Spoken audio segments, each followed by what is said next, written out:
Եվ ինքը այստեղ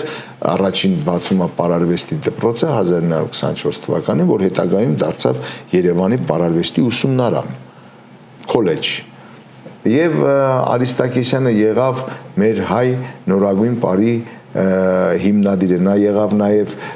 օպերայի եւ բալետի ազգային ակադեմիական թատրոնի առաջին գլխավոր բալետմայստերը, 1926 թվականին բեմադրելով Դելիբի Կոպելի առաջին բալետային ներկայացումը Հայաստանում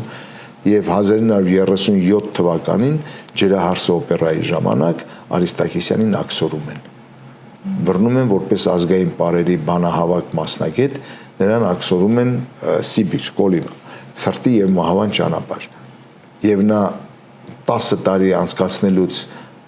աքսորում վերադառնում է Հայաստան եւ մի անգամ երբ ես հարցազրույց էի վերցնում Սիլվա Կապուտիկյանից Վահրամ Արիստակեսյանի մասին հուշեր, հիշողություններ, նա շատ հետաքրքիր բնորոշեց Վահրամ Արիստակեսյանին, ասելով, որ